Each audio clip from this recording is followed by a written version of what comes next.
village de Colias, en plus d'être béni par deux rivières, plonge ses racines très profondément dans l'histoire de la contrée. Nous avons déjà évoqué l'histoire du site de l'ermitage de Notre-Dame de Laval, et nous le ferons encore, tant cet espace est riche. C'est là-bas que l'on a retrouvé des éléments permettant de mieux connaître l'origine du village.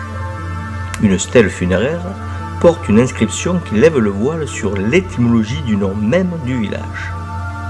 Coriocedenses, tel est le nom du peuple gaulois qui vivait là et qui était affidé aux arrêts comiques de Nîmes qui dominaient la région du Rhône à l'Hérault. De Coriocedenses, les déformations que le temps impose à tous les phénomènes est devenu Coliacum, Coliaco, Colias et puis Colias avec la graphie que nous lui connaissons aujourd'hui. Ces Coriocedenses s'étaient acculturés au mode de vie romain, délaissant leurs oppidums pour vivre au plus près des terres cultivées, desquelles le génie romain tirait toujours plus de ressources, alimentant ainsi une économie florissante.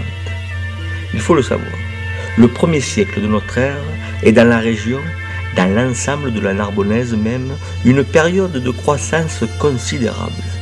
La vie change pour tout un chacun et, aux Gaulois mal dégrossis, font place les Gallo-Romains dont les élites n'ont rien à envier à celles de Rome. Pour en revenir à Colias, il semblerait que le lieu dit Lago soit important. C'est l'endroit où se trouve un bâtiment agricole immense, à moitié ruiné, qui prend la place de la grande bergerie des seigneurs de Colias, celle des Montpezat, jusqu'au milieu du XVIIIe siècle, que remplacent alors les de la Chapelle, dont un des membres périra massacré par les esclaves révoltés à Saint-Domingue. Il y a parfois une justice. C'est à cet endroit que fut installée la grande villa romaine qui mit en valeur le finage situé entre l'Alzon et le village actuel. La meilleure partie du finage d'ailleurs.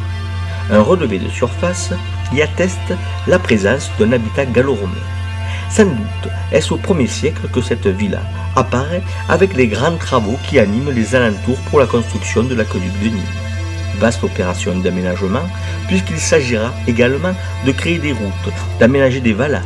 Le chantier de l'aqueduc bouleversa les environs et il n'est pas impossible qu'il ait joué un grand rôle dans l'histoire naissante de notre localité.